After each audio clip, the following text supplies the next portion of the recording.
Today's episode of the Constructing Profits podcast was another great one. I sat down with Liza Hausman from Houzz. Houzz, as you are, I'm sure, well aware, is a major player in the construction and design world. What Liza is able to share is some insights on cutting edge changes and rapid changes within the construction and building industry, and that relates to AI. So Liza is able to share her experience on, first of all, how AI is actually shaping how consumers are choosing which contractor to build with. So that's a really big and important one. But we also dive really deep into how a contractor can use AI within their own workflow and within, inside their business to help with their speed to lead, to help with their speed at getting to a proposal and the speed at which they're able to close jobs, and ultimately how AI can help them provide a better experience and customer journey for their actual clients. Liza also, about halfway through the podcast, shares what I feel is a really interesting and powerful tip, and it relates to something that homeowners she's heard of through other contractors really care about. And it's not a difficult change, but I'm very confident that if you add this one nugget that Liza shares to your sales process, I'm quite confident that you will have better success at attracting the right clients and closing more deals and earning more business. So enough of the mystery. Let's get to the show.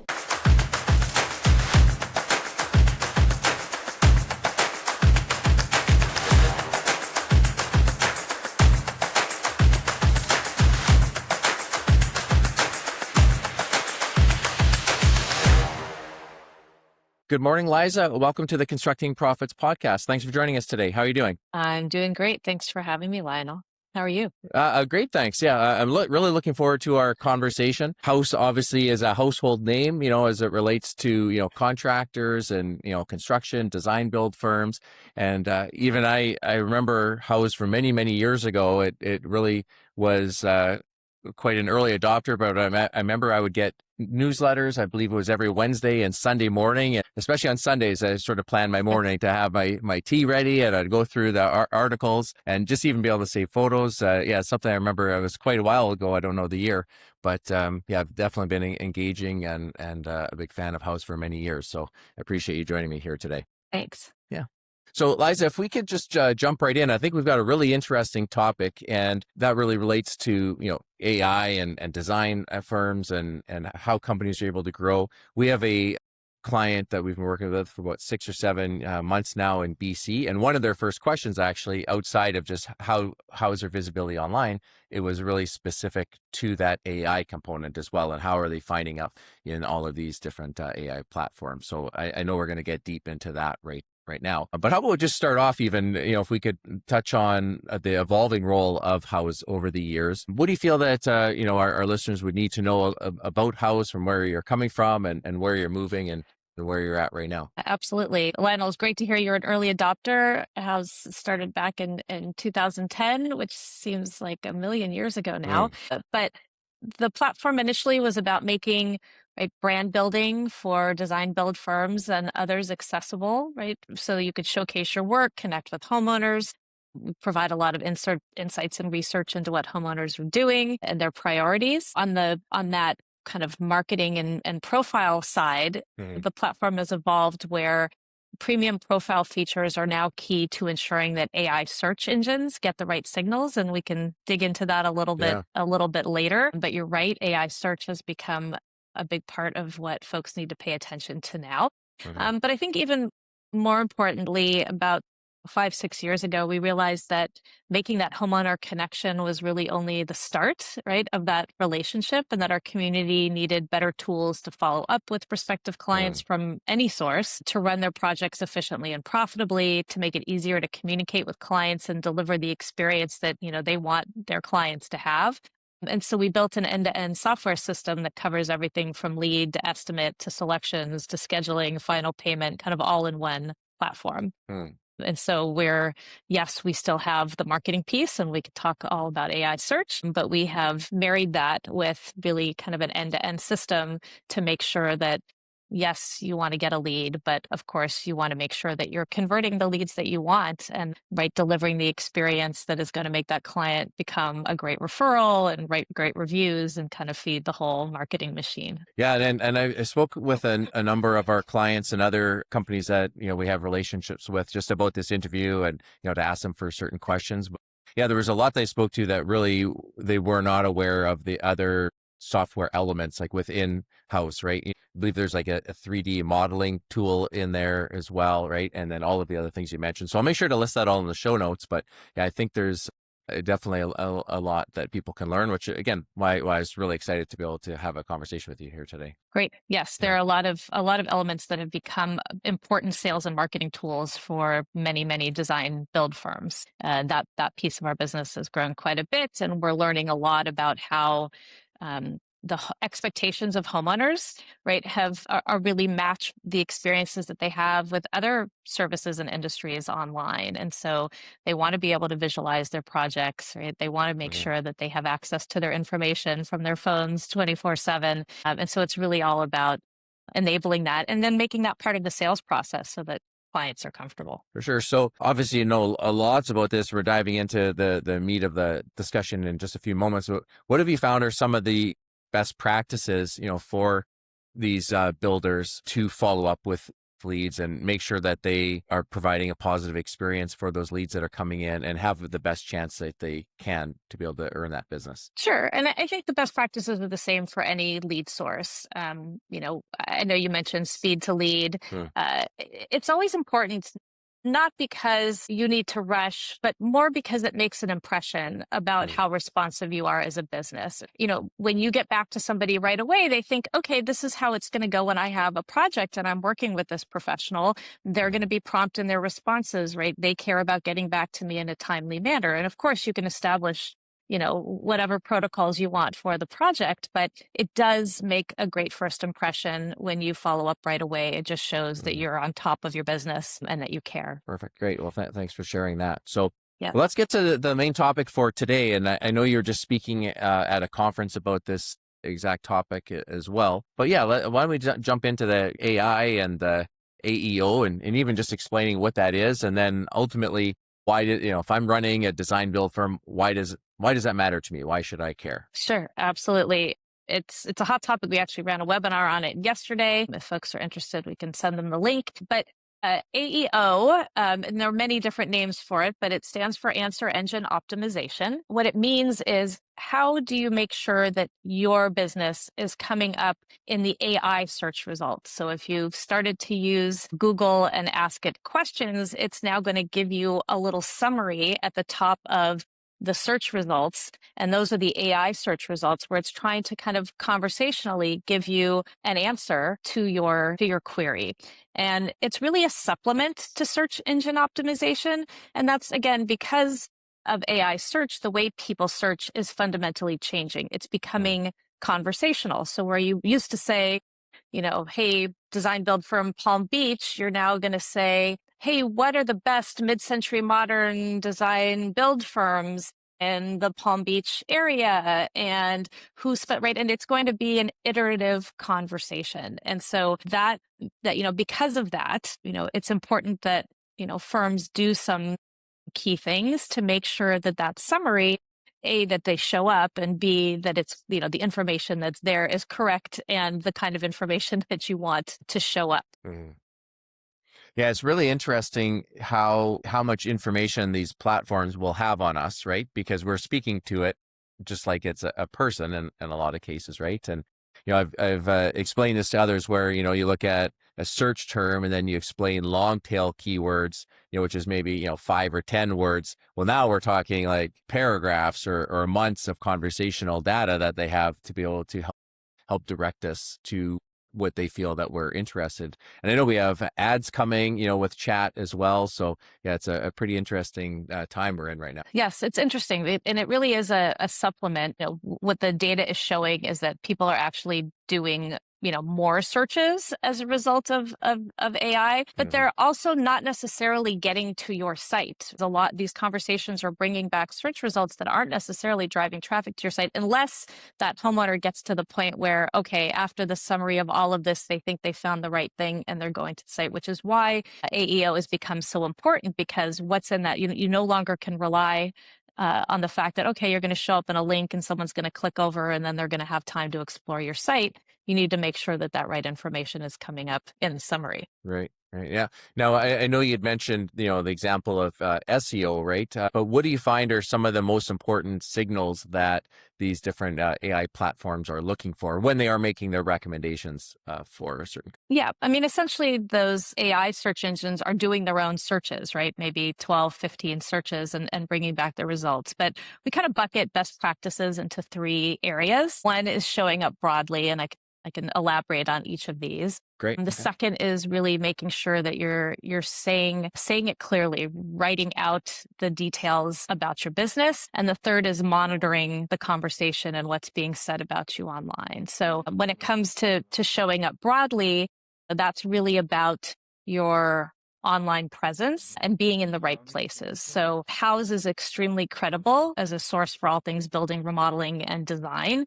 And so making sure that your profile is built out and that you're taking advantage of premium profile features that we have, from, call outs to reviews to business highlights, all of those things get pulled into AI search engines. Some things that people don't realize is that having a Google and a Bing business page is also crucial for AI search visibility, right? Google owns Gemini. Microsoft is heavily invested in ChatGPT, and their search results are feeding these AI search engines first, right? They're going to their own data. And so having those business pages is really important. And that you want to use your social media to reiterate your core services and areas served. One of the things that's important is to make sure, you are being consistent. You're make sure your business name is showing up on your social media profile in the same way that it does on your website. Sometimes people have a personal name with their social media account, and it doesn't necessarily, right? It's looking to validate what it finds on your website in as many other places as possible. And so you want to make sure it's getting consistent information about the cities and suburbs you service, what your client engagement process looks like. And we're also finding that you want to make sure that about us description is longer than it maybe has been historically. Between 250 and 750 words is a good benchmark, but shorter. You obviously don't want to overwhelm your clients, but you want to make sure that you are being thorough. And actually, an FAQ page is also something that we recommend. And that's a best practice that allows you to elaborate on what you do. The number one question that search engines get is, does business X do Y? And so you want to make sure that, you're answering that question everywhere you can. And then, yes, the monitor the conversation bucket, you want to make sure you're responding to your positive and negative reviews. The AI search likes to look at reviews. And if you make sure that you're addressing even your negative reviews, then you can make sure that you're not going to be surprised by anything that comes up. Yeah, that was one of the first things I saw as I started using the AI platforms more. Is it would summarize the general sentiment about this business is this based on these reviews. However, some people said this about them, and it's somewhat unbiased. So it's interesting, how it's able to display that information. One thing that I wanted to touch on as well, and you use the word consistency, and this has always been important when we talk about citation sites, right? So Google Maps, Waze, Houzz is a citation site, help all these things. One thing we come across working with the design build companies is they have different information in all these different places, right? So let's say some of your platforms say you're a design build firm, the other ones, you say you're a general contractor or something like that. Maybe you've evolved over time, right? Or even how many years you've been in business is inconsistent, or your services. So that's always been important, but it sounds like, especially from what you're saying, that's even more important, because we have this whole other layer that's pulling everything they know about us. So we need to really take the time to make sure that, that name, address, phone number, like we've always talked about, and other details are all consistent across all of those platforms. Yeah, you make a great point that NAP, name, address, phone number, is a key linkage. So making sure, fundamentally that's consistent across all of the different places that you show up online is a great way to make sure it gets linked. And you can use so if you can say design, build, and general contractor, that's fine, but you should make sure that you're updating all of your sites so that if you want to come up for design build, that, like you said, it's not seeing a different category on one site than it's seeing on your own site. Yeah. And one thing, and this may seem obvious, but yeah, there's obviously hundreds of different citation type sites that someone could be listed on, as I mentioned, like a Yelp or even your local Better Business Bureau. But with Houzz's size, I believe you get somewhere in the range of 70 million views a month or something like that, right? So it's been around for a long time, well-respected platform. So definitely, if we're going to be focusing on building out our profiles in a lot of detail, Houzz should be near the top of the list. I'm sure you would agree, but there's other key ones, but it definitely is very industry important. Specific. Yeah, because it's just focused on all things building, remodeling, and design, right? Unlike a Yelp, which is everything. Right.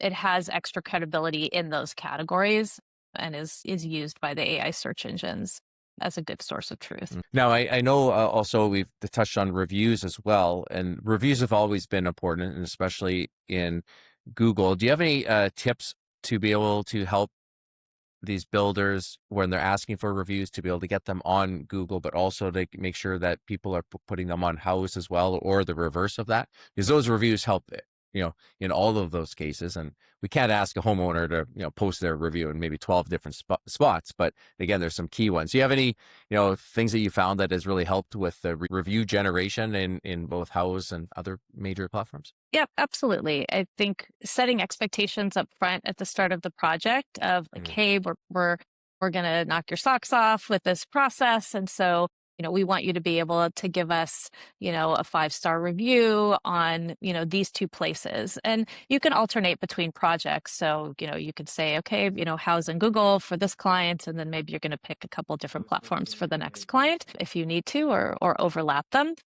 But setting that expectation up front that like, hey, it's super important to us, and that you don't wait until the end of the project to ask or set the expectation that you're going to ask, has turned out to be really the best way to handle it. And you can also say, so if at any time during this project you don't feel like you can give us a 5-star review, please come to me.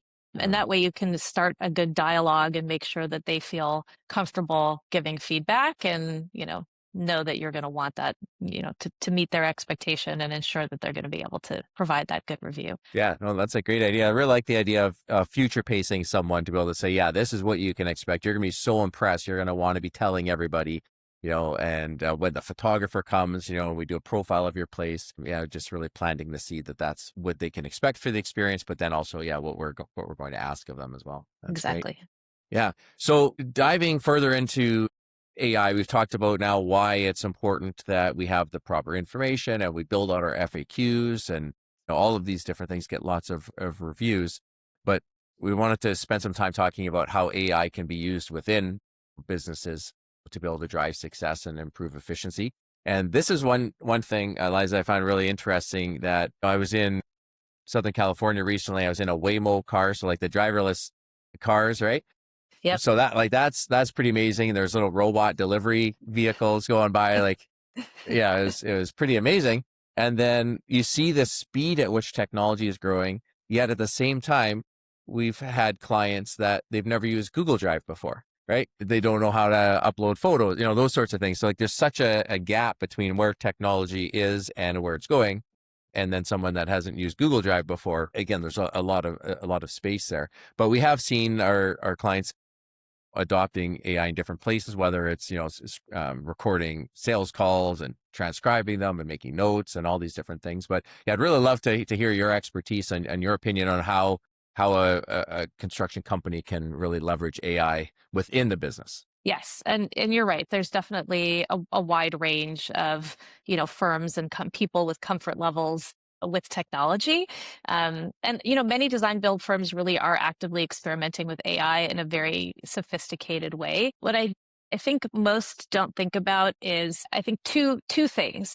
One, it's super inefficient when, AI to be effective needs information to be in one place, right? You've got to feed it the information. If you're using a public tool, manage it, train it, and that can take time, right? Uploading your spreadsheets and your financial data, etc. We surveyed design build remodelers, and on average, they're using 6 different types of software and as many as 14, which makes it, very difficult to get the value out of AI. And so we've taken the approach of, rather than having AI as another standalone tool that you have to feed and manage and train, AI should be built into the workflows that you're already using and have access and context to the information that you need. And so you're right? The things that it can help with, everything from note-taking at a meeting, being able to summarize the results. We hear from a lot of firms that allows them to then, overnight, it'll put together a draft proposal for that design phase. And there, you talk about speed to lead, but then there's also just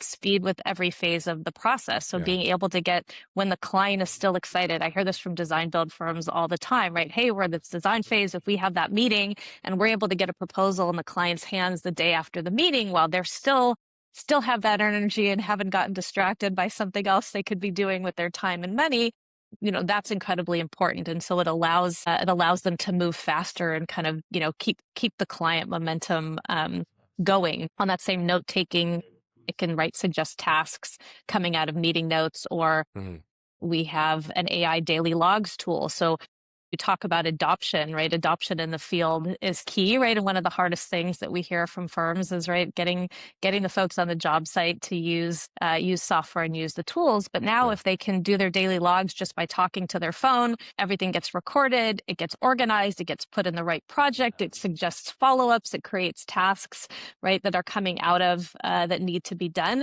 And even requires that a photo be uploaded to show that a task is completed. There's so many things that it can be used for, from an efficiency standpoint, and even from a financial visibility standpoint, right? So if you can go in and just ask it, where are we falling behind on the project, or where I see that our project budget, we're behind. Where are the key areas that we're falling behind? And be able to kind of just query questions of current or even past projects, right? Being able to just go in and have it say, gosh, I know I used this product on a last project to be perfect for this project. I have no idea where it is. Come and bring it back, or refine an estimate. There's so many areas where AI is just speeding the process. When you have it built into the workflow, and whoever's using it is just going through their normal work, but with less operational drag on what they're doing. Yeah, I was just speaking with a builder a few weeks ago, and they are the sole salesperson for their firm right now, and we were talking just about this exact topic. And one of the things that we talked about that they really liked was, if they had, say, 2 or 3 sales conversations with a prospect, if they were easily able to capture all that information and pass it on to the design, then they're not the bottleneck having to type up everything, and they could actually share all of the recordings and do a summary. This is what the client cares about. This is what their concerns are. This is what they're looking for. So they're quite excited about that. And it was something that they just hadn't done. But yeah, once we had that conversation, they realized, well, I'm already doing all the work of having those conversations. Yeah. Again, if it's in that and workflow, we capture value. it. Yeah, 100%. And that's the value of having kind of an all-in-one tool that every team is using. So you have that one source of truth. So yeah, we've got that. You bring your phone, you put it down in your client meeting, it's recording the whole conversation. It puts together that summary. That summary is automatically uploaded to the project, where the design team can then take it and start working on it immediately. Yeah. So it really does, it removes all that extra work of having to process and re-enter into yet another system and share and move it between stages. Yeah.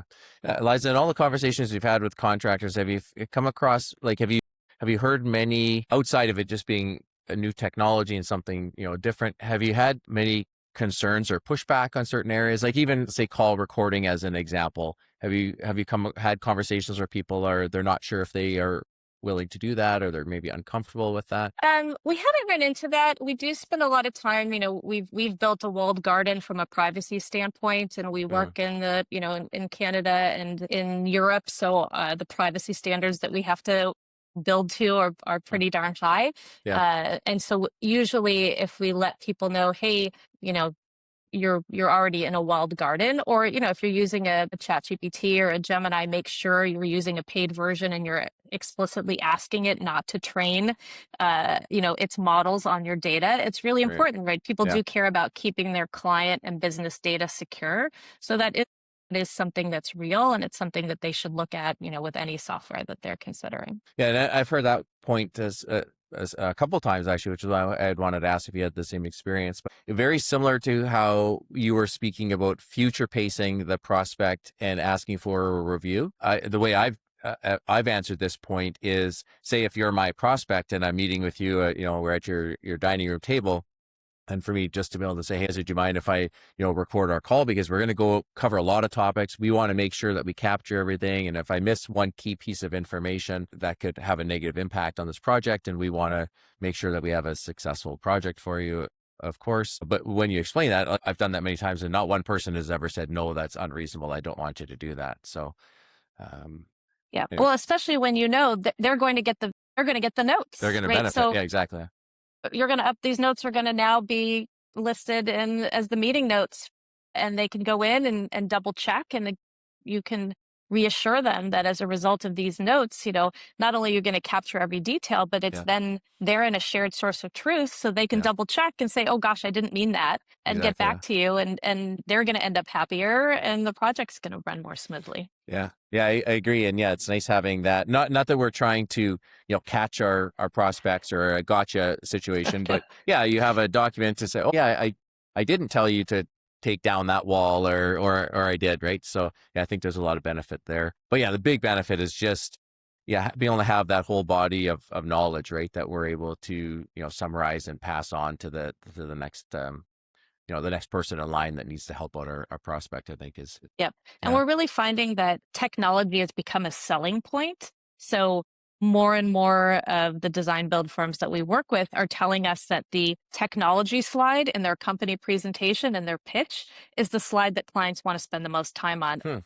You have a dashboard for me. Oh, you're going to be able to scan my home and show me a 3D model before, we go ahead with the build. I can see what is coming due, or I can see a schedule in my central place. So those kinds of things are becoming mission critical sales tools. You mentioned the 3D tool before. So we have a tool that allows you to take your phone, scan the as-built on site, even when you're in that first meeting with a client, and immediately show them, okay, that turned out into a 2D plan that we're going to turn into a 3D model. And we have so many firms tell us that, they have won so many of the jobs that they want simply by showing that to clients, because it's such a wow moment and such a differentiator. So I think there's just a huge opportunity on the marketing and sales front to leverage technology as a selling point. And again, even when we talk about AI search in your process, how are you talking about how you're using technology in your process? Yeah. Because, as generations are aging, right, more and more of them are looking for this and want to know that their builder and their remodeler are savvy. Well, that's a great insight. So thank you for sharing that. I have not heard that specifically in terms of that part of the sales process being so valuable, but it makes sense. And I know I've seen this over the last few years. The process page on a contractor's website is super important, right? And people really want to know, as you've just described, like what is your actual build process, but layering in the technology and why that's a value to you and how we'll communicate because of that. I can really see that having a huge impact especially for the right, maybe some clients don't care about that, but I can see a lot would, especially as people become more savvy with this.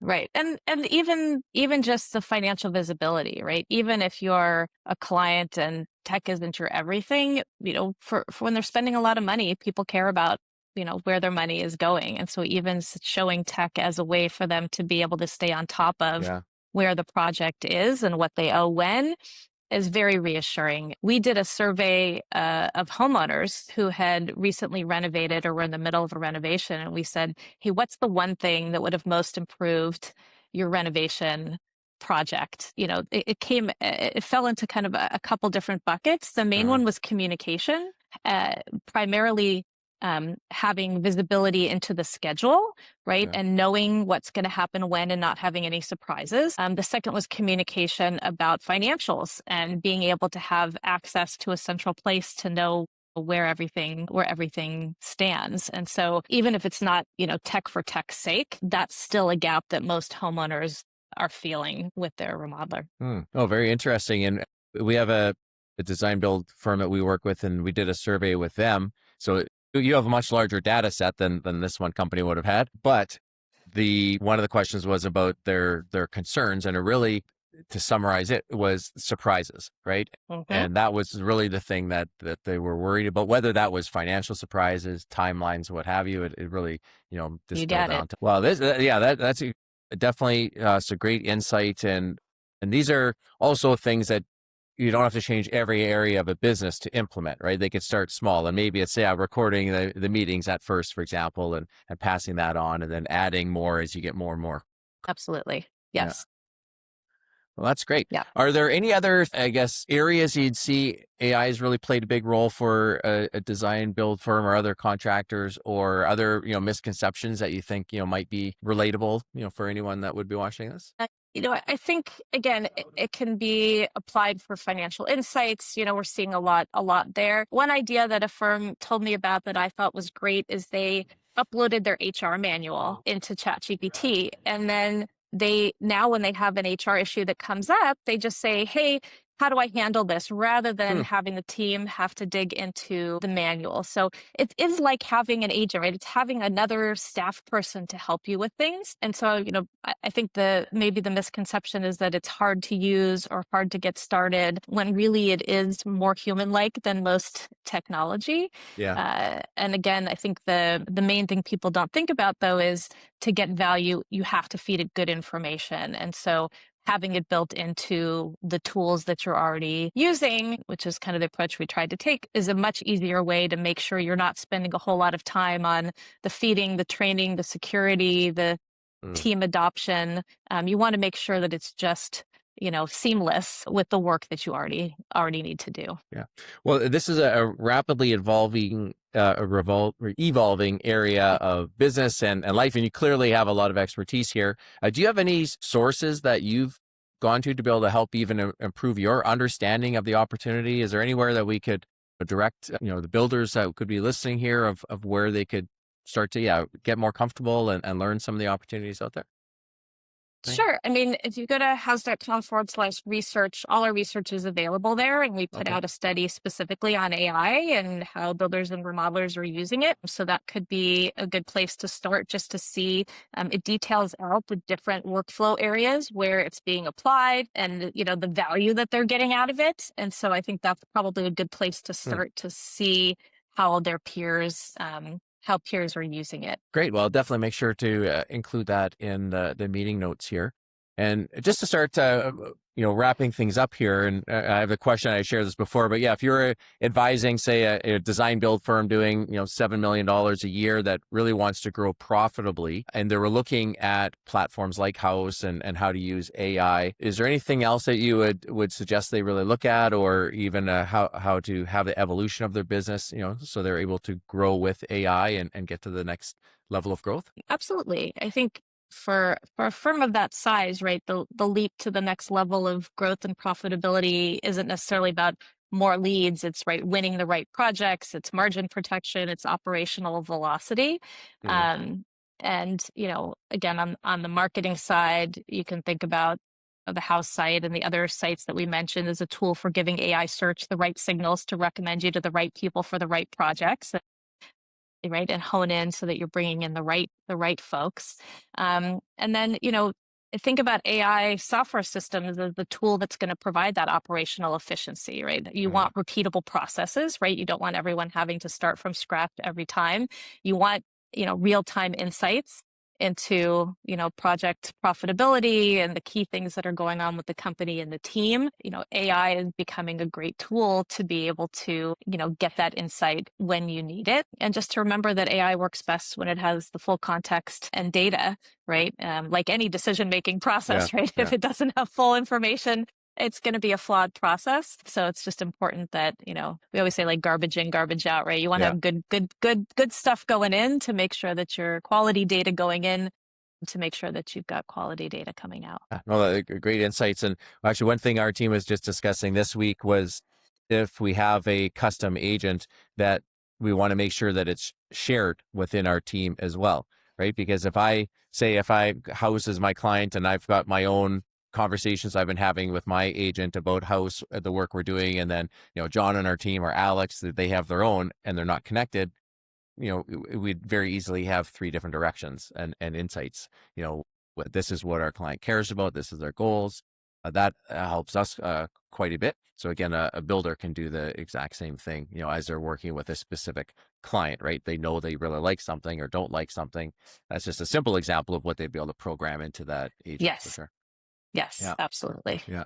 And I'm sure you've seen this as well, but one of the things that we've seen also is that, these design build firms, they're great at having systems and processes, right? They need to on the construction side, right? And the project management tools, like everything, they're very successful at having a positive finish to their project. But sometimes I've found that on the sales side or marketing side, it's a little bit more ad hoc, or they don't have those systems, right? Like they get a call and they drop everything and take the sales call, but they don't have that flow like you've described, where, hey, let's map out the sales process. Let's map out what we're doing for marketing. And then, where can we plug in AI? But just like we have that build process laid out nicely on our website, let's have the same thing, on the client acquisition side as well.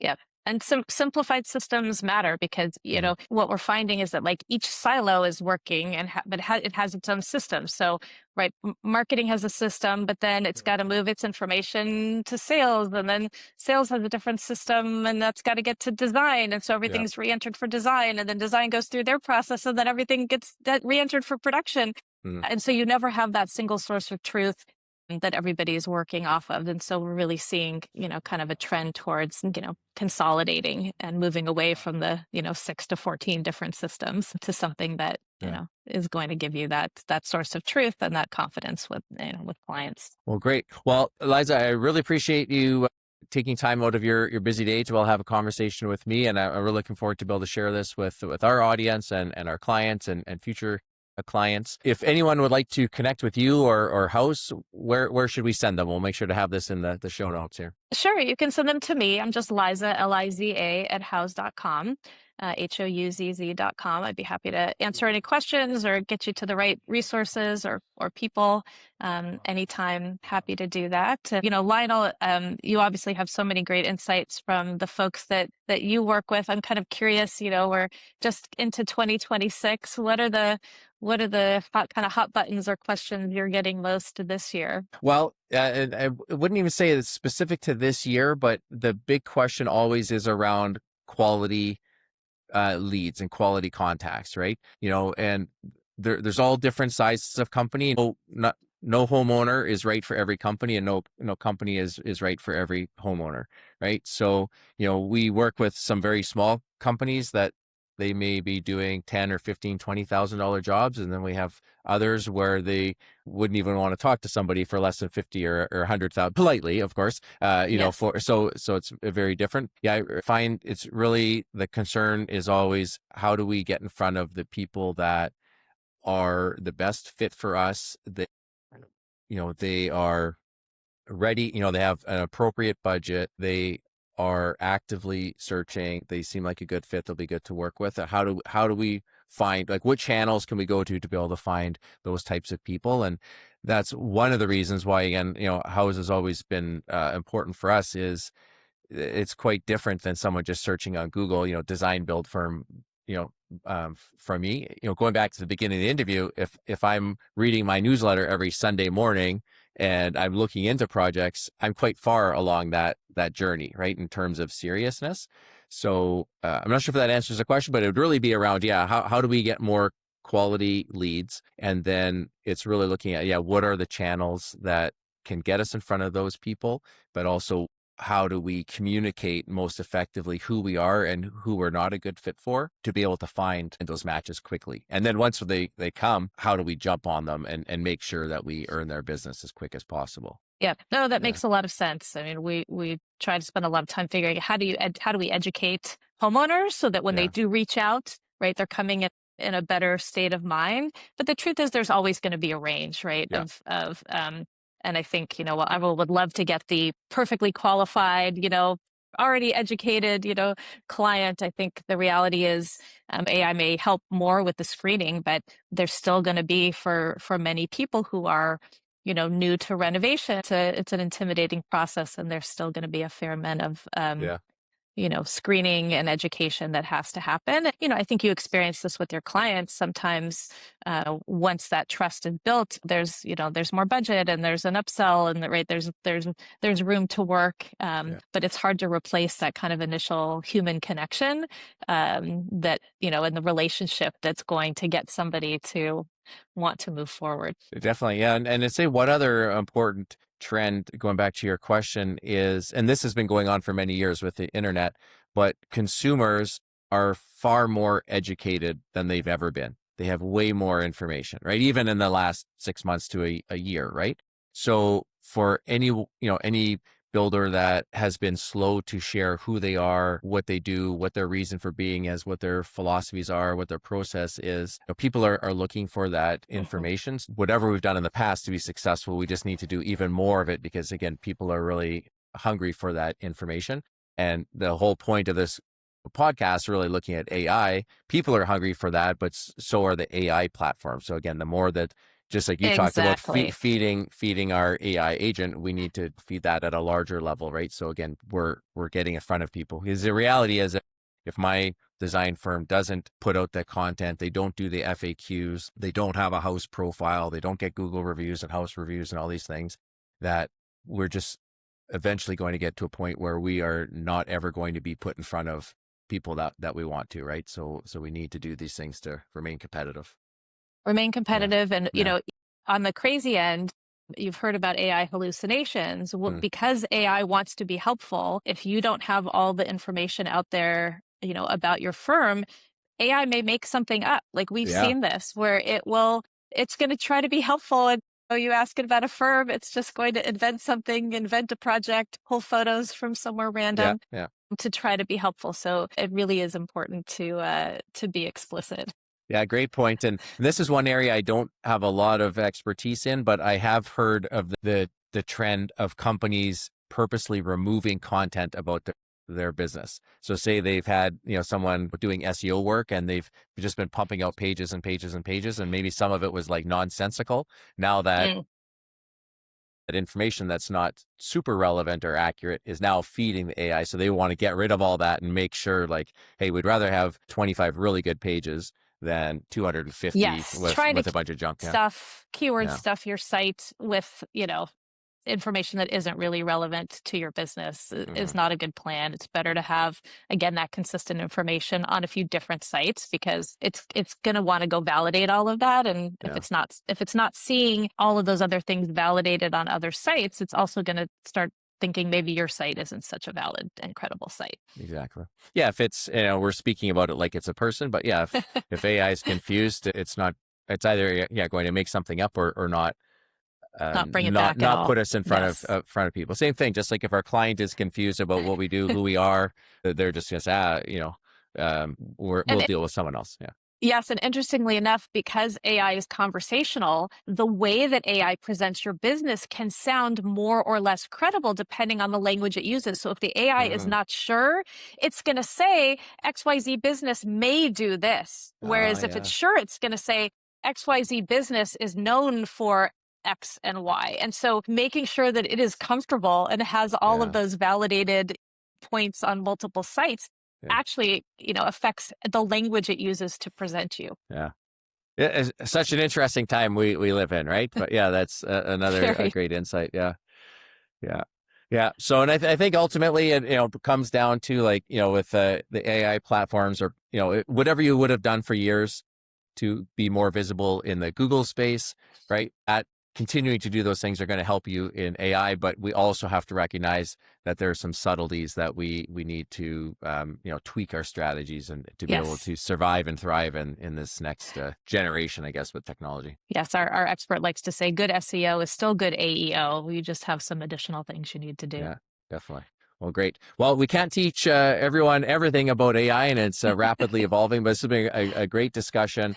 And I know you're very busy and have lots on your plate over there, but really appreciate you taking your time to share this. And we will do what we can on our end to get this in front of as many eyeballs as possible, and keep sharing the good work that Houzz is doing in the industry. So thank you once again, Liza. Thanks, Lionel, and let us know if we can help you in any other way. You bet. All right. Thanks for joining us on the Constructing Profits podcast today, Liza. Have a great day.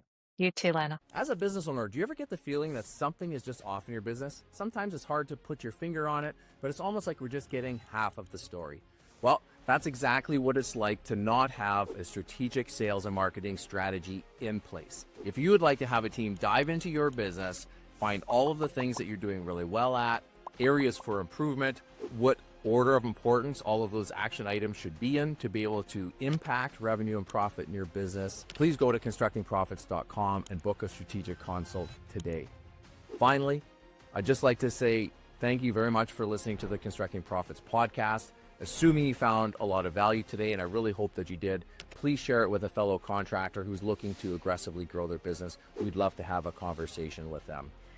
Now, in this episode, we shared actionable insights. We're not saying things just for shits and giggles. We want you to be able to get some nuggets and actually apply them to your business right now. So think about this past episode. What was the one thing that you could implement in your business today, and go and do it? Okay? So let's build strong, let's build smart, and let's build a profitable business. We'll look forward to seeing you in the next episode.